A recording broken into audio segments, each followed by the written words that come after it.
అల్లూరు జిల్లా మన్యంలో మళ్లీ బాక్సైట్ భూతం నిద్రలేచింది. సర్వే బృందాలు శాంపిల్ కలెక్షన్ చేయడం హాట్ టాపిక్ గా మారింది.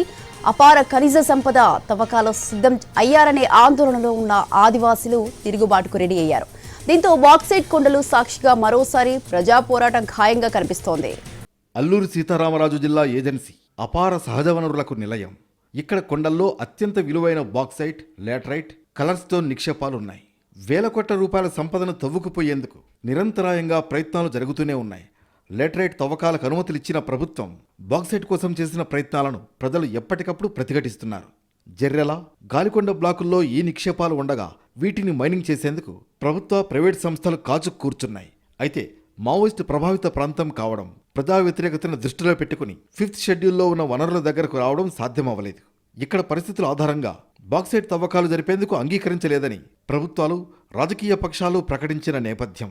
ఈ క్రమంలో కొన్ని నెలలుగా మైనింగ్ కార్యకలాపాల కోసం కొందరు బడాబాబులు మన్యంలో పర్యటిస్తున్నారు. అనుమతులు మేం చూసుకుంటాం, సహకరించమని స్థానికులను కోరుతున్నట్లు తెలుస్తోంది. ఈ ప్రయత్నాలు జరుగుతుండగానే జీకే వీధి మండలం జర్రెల కొండల్లో ఒక బృందం మట్టి నమూనాలను సేకరించడం ప్రారంభించగా స్థానిక ఆదివాసీలు కొన్ని గంటల పాటు నిర్బంధించారు. సమాచారం తెలుసుకున్న స్థానిక పోలీసులు వెళ్లి విడిపించేందుకు చేసిన ప్రయత్నాలు ఫలించలేదు. దీంతో చింతపల్లి ఏఎస్పీ ప్రజలకు నచ్చజెప్పి బందీలుగా ఉన్న సిబ్బందిని విడిపించి వెళ్లారు. సర్వే బృందాల కదలికల తర్వాత మన్యంలో వాతావరణం వేడెక్కింది. జర్రెల సమీప ప్రజలు భారీ ర్యాలీ నిర్వహించి గ్రామసభ పెట్టారు. బాక్సైట్ పేరుతో ఎవరు వచ్చినా తరిమి కొడతామని హెచ్చరించారు.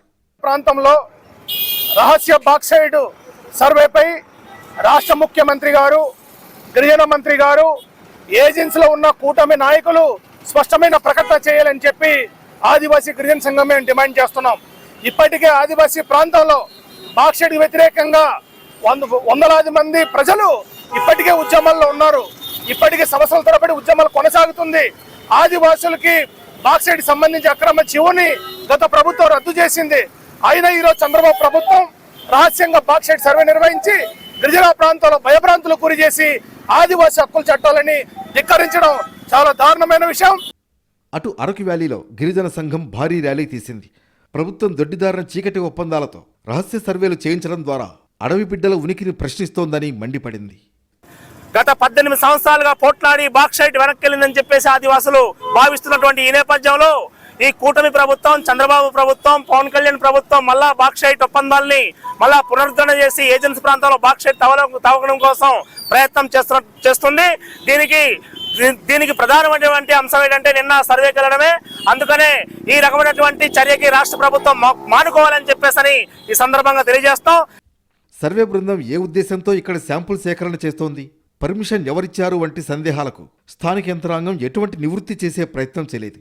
దీంతో అనుమానాలు బలపడ్డాయి. స్థానిక వైసీపీ ఎమ్మెల్యే విశ్వేశ్వరరాజు కూటమి నేతలపై విరుచుకుపడ్డారు.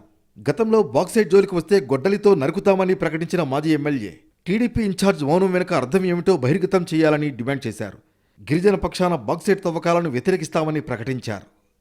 మేము ఈరోజు చెప్తున్నాం, మా ఉద్దేశం అయితే మా వైఎస్ఆర్ కాంగ్రెస్ పార్టీ, మా అధినేత కూడా, మేము ఎట్టి పరిస్థితుల్లో మైనింగ్ జోలికి పోము, బాక్సైడ్ తవ్వే ప్రసక్తే లేదు అని చెప్పేసి ఆ రోజు జగన్మోహన్ రెడ్డి గారు చెప్పడం జరిగింది. మీ ఉద్దేశం ఏంటి? ఇంతమంది మా స్థానికంగా ఉన్నటువంటి పచ్చ కండువాలు వేసుకొని, రకరకాల కండువాలు వేసుకొని వచ్చేటటువంటి మీ కూటమి ప్రభుత్వంలో ఉన్నటువంటి మీ నాయకుల ఆలోచన ఏంటి? మీ గొంతు ఏంటి? ఈ బాక్సైట్ పై మీ విధానం ఏంటి అని చెప్పేసి నేను మీకు అడుగుతున్నాను. ఈరోజు 2 దశాబ్దాలకు పైగా మన్యంలో నిక్షేపాలు, బాక్సైట్ తవ్వకాల కోసం చేసిన ప్రయత్నాలు ఫలించలేదు. ఇప్పుడు మళ్లీ బృందాలు రంగంలోకి దిగడంతో వారి వెనుక ఎవరు ఉన్నారనేది తేలితే ఈ ఆందోళన స్వరూపం మారే అవకాశం కనిపిస్తోంది.